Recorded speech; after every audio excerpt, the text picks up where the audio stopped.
also kind of constitutes lore, because I don't know if there's lore behind some of these executes, but there you go. So, getting right into this, we have Nuxia, and to Nuxia's credit, hook, line, and sinker is funny the first few times that you see it, and it's one of the free executes that you get, so you don't have to grind steel or anything to get it. Other than that though, her executions are nothing special, kind of lengthy, and just don't appeal to me. Similar thing with Valkyrie. Valkyrie has some simple 3-1s, one of them is fairly quick to use, so you're probably not going to get interrupted necessarily.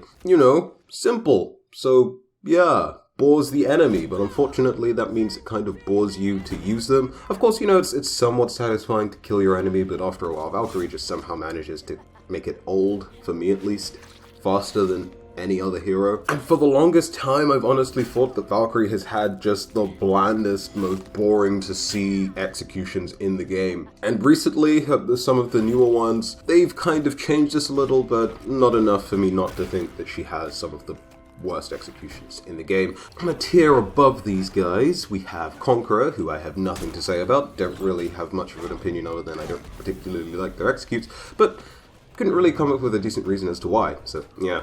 Similar thing with Shinobi, so yeah. And Nobushi, actually. Nobushi's just don't appeal to me. Gladiator's Reel It In execution has one of the best sound effects for it when you sort of backhand.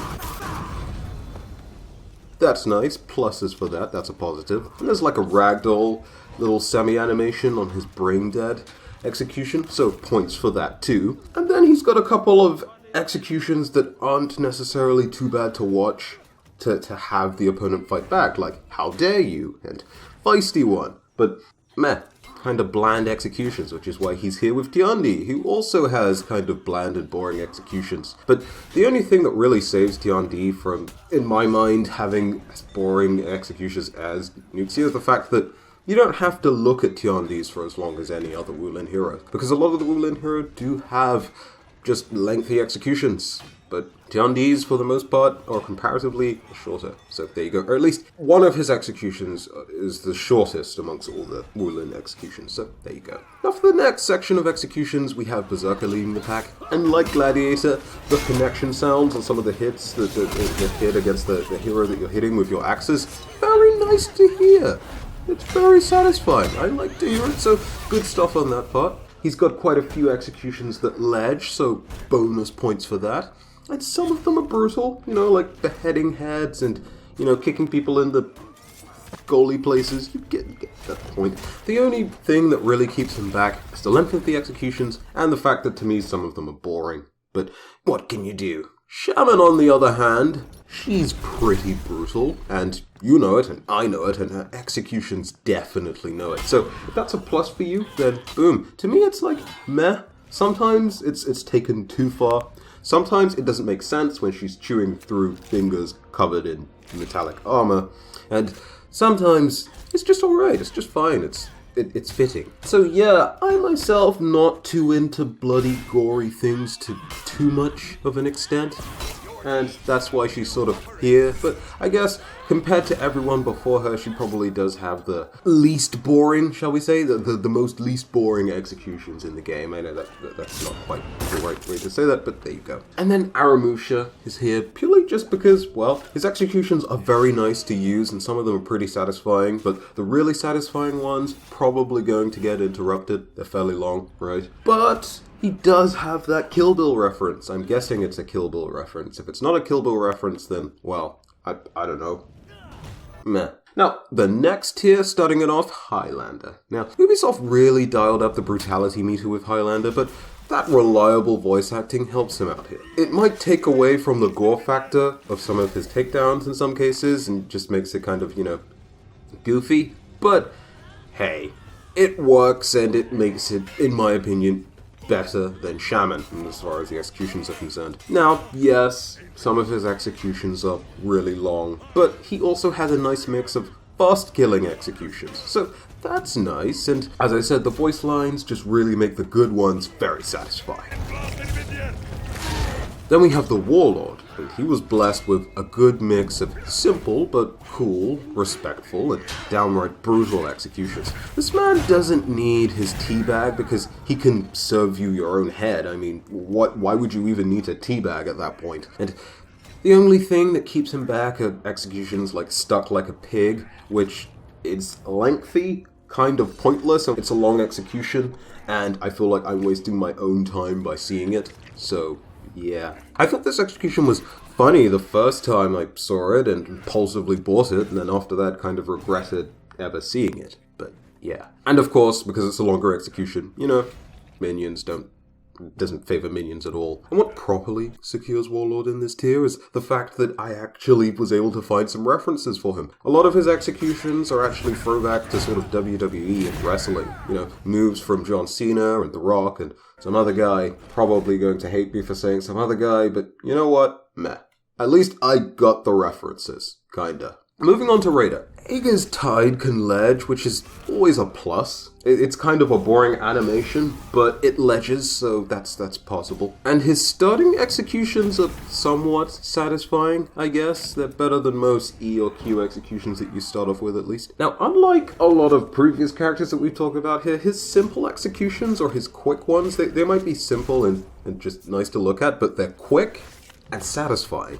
So that is definitely a plus. So not only are you just probably not going to be interrupted before you kill your opponent, get the execute off and heal, but faster recovery time to actually getting back into the fight. Yeah, that's very nice. That's kind of a plus of having executions that are under 1,500 milliseconds. So, yeah. The Raider also has some pretty gruesome ones, though, alongside Shaman, which isn't everyone's cup of tea, to say the least. But, hey, some of that voice acting is thrown in there on some of his executions. Mostly just screams and madly grunts and all of that sort of thing, but hey, it's nice.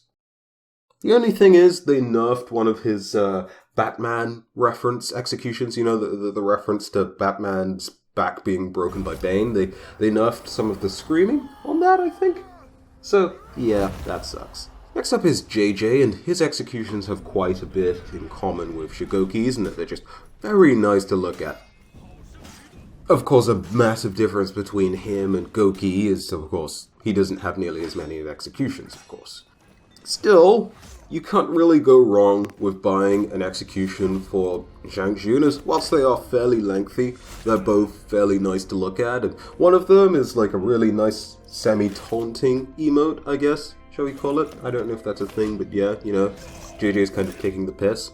And he takes the piss in both executions, so that's just worth buying for the taunting value alone. And then we have Shaolin, which is probably a controversial thing, because I know people don't like the sounds Shaolin makes, but it's like free taunting your opponents, like he's doing the goofy laugh and the weird noises that he makes. And I kind of like them. I know a lot of people don't, but hey, I'm a fan of teabagging, laugh spamming, and any sort of thing along those lines in games, so what do you expect? And of course, he's got those big fat durations on pretty much all of his executions, except maybe the Q one, I forget what that's called, where he sort of stamps on someone's head or jumps on someone's head, whatever. So, yeah. Also, he's got a lot of references to monkeys, i.e. Sun Wukong, I guess. I guess his whole character is a reference to Sun Wukong, but like one of the executions, like monkeying around, I think it's called. That's probably a Sun Wukong reference, so there you go. And maybe references to some Shaolin monk movements, styles, whatever. I clearly don't know what I'm talking about in that category, so I'm just guessing there, but that's probably the case, right? The entire character is also references to both of those things, so boom. Now, Kensei, I don't really have much to say about their executions other than it just feels nice to press the buttons and watch the animations. They really look like they just genuinely be painful. I know you could say that about a lot of the executions. That probably sounds like a stupid thing to say, but ow. That's just the impression I get from looking at Kensei's executions and doing them on people. Plus, of course, you got the Monty Python reference with the whole Black Knight, except, instead of the enemy player kind of fighting on with no limbs, they just accept the fact that they've lost a limb and just die. Now stand aside, worthy adversary. 'Tis but a scratch. So there's that. Kakashi is apparently a reference to Japanese board game Go. It's an advancing tactic or move that usually benefits its user by having them be more aggressive or moving forward in some way in the game. So that's nice.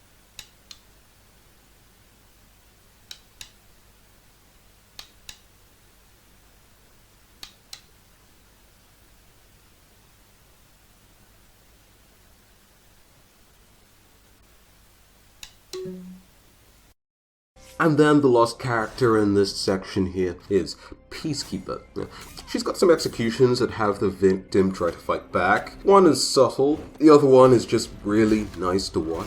Olé, Instant Regrets, and Good Form are all mocking teabag style emotes, so good stuff there, and of course one of those is a Jim Carrey reference, so very nice, very nice. Led to the Slaughter and Undercover, lackluster, but everything else is cool, so PK deserves her spot here, I suppose. And mostly it's thematic feeling stuff for Peacekeeper. You know, you kind of get the sense that she's some sort of assassin-esque character. So there you go. If I was to pick one character based off of their executions and to guess their class, I would easily guess that Peacekeeper is some sort of an assassin, for the most part, I guess. Now moving on to the best section, the characters who I feel have the best executions in the game for one reason or another, and it's no secret that Centurion was blessed with one of the best voice actors in the game, and he speaks during some of his executions, which by itself is enough for him to just have this place.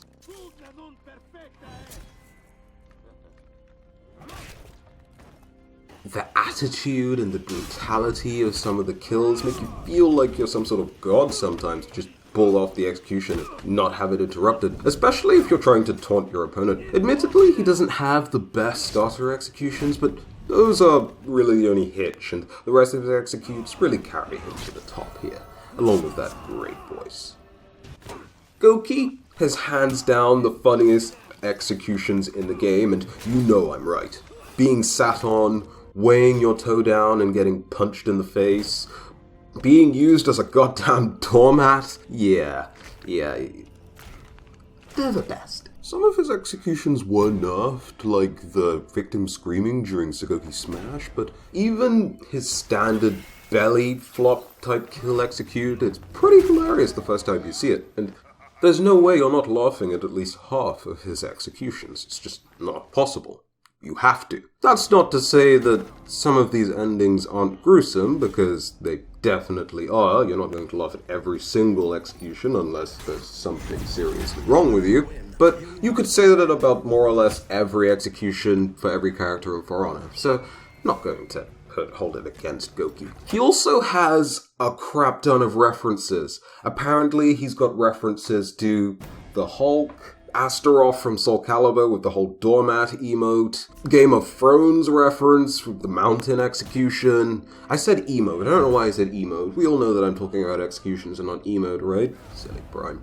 Anyways, the real thing that makes Gouki's executions the best, and just way better than everyone else's that I haven't mentioned already besides maybe Sent, is just the fact that his power armor prevents him from being interrupted by minions. So, yeah, that's pretty darn convenient. It means you can actually watch these executions that you grinded steel for, bought steel for, or just wanted to see, which is why you pressed the buttons, not to have them interrupted. Also, unlike a lot of other executions, they're not wasting your time because they're so good that you want to see them. And of course, there's a lot of taunt value with Gouki's executes, so always a plus, always a bonus.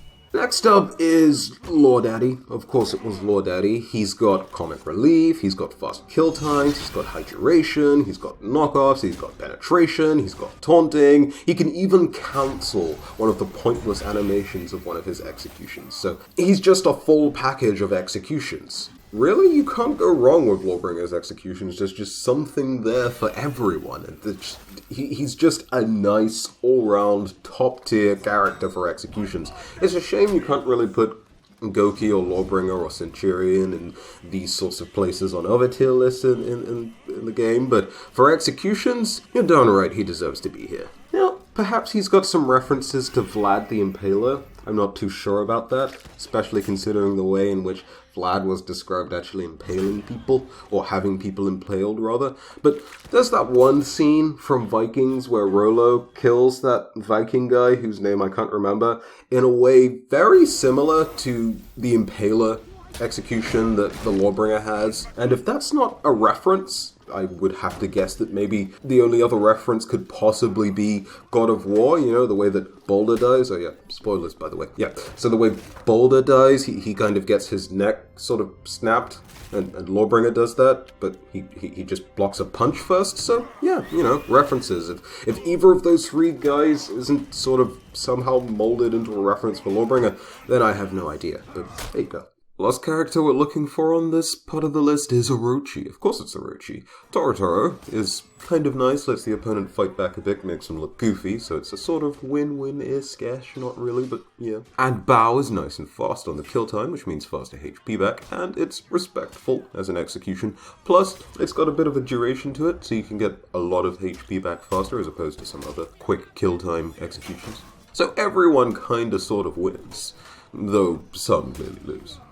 Senbazuru is kind of edgy but satisfying, and actually is a reference to something that we'll get to in a minute. And even the beheading execution that a lot of people seem to think is just meh, I kind of like. It's just nice and it fits Orochi's character, I think. So, yeah, all good, all good. So, and other than that, did I mention that Orochi actually has the fastest kill time execution in the game? Yeah. Pretty nice, actually. I guess if you were to argue that For Honor had any pay-to-win elements, because you can technically purchase steel and you get executions by buying steel, that would probably be it, especially because executions can actually be interrupted. But if the execution is carried out so quickly that you don't really have time to interrupt it, then, well, that's kind of sad. So, yeah, Orochi can buy that advantage, kind of. Though, it's kind of a meh advantage. All you get for completing an execution is ensuring that an enemy player has to sit down and look at the respawn screen from anywhere from 15 to maybe a longer amount of seconds, depending on what game mode you're looking at. And, of course, HP back. So, meh, not very many important advantages, right? So, yeah. Anyways, onto the references. So, Senbazuru is probably a trope that you're familiar with that has a fight end with one hit or one slash or one cut or whatever. Now, it's from the 1000 folded cranes myth that promises one wish to anyone that can fold origami cranes 1000 times. So that's kinda cool. There's also another reference for another one of his executions. In judo, Tsubame Gaishi, or swallow return, is a technique that counters an opponent by avoiding an attempt to sweep you off your feet and catching the foot that they use to try and trip you up with, and then use it against them to trip them up. In Legend, it was a technique developed by Kojiro Sasaki, who was a skilled enough swordsman to challenge the legendary Miyamoto Musashi. And if you don't know who either of those guys are, well, let's just say they're pretty good with the sword, or were pretty good with the sword. They have, like, legends surrounding them, and they're pretty cool figures, I guess. The technique was so revered, partially because it was rumored to cut down birds in mid-flight. So, yeah, Kojiro Sasaki was probably no joke if that was actually true, but, you know, rumors, so. I mean, after all, Kojiro does get cut down by Miyamoto Musashi, so I suppose this Tsubame Gaishi wasn't exactly the best move in the world, right? Still, Swallow Reversal or Swallow Return's a pretty cool name for a technique, so gotta at least hand him that. Now, the last tier, because I technically did miss off Warden, is the don't know where to put them tier, and I literally don't know where to put the Warden. It's not that I don't like their executions, I really do, but I had no idea where to put the Warden, so he's in the dunno tier. Yeah. And that's the video. I hope that you enjoyed. If you did, go ahead and leave a like, and of course, subscribe to the channel for more content just like this. And if you thought that this was stupid, and that I should have probably put Nobushi at the top of the list, well, I do apologize, but again, this was my opinion, and in my opinion, she deserves no place near the top of the list. So, yeah. But feel free to tell me where you'd put any of these executions, who you'd change around, who you think probably should have deserved a higher spot, and any references that I missed off. I know there was one reference for the Warden that I didn't talk about. If I'm wrong, and I should have talked about that Warden reference, I think, what was it, the end him rightly execute. That was it. Meh. Until the next video, have a very good day. I've been Prime, and I'll see you in the next one.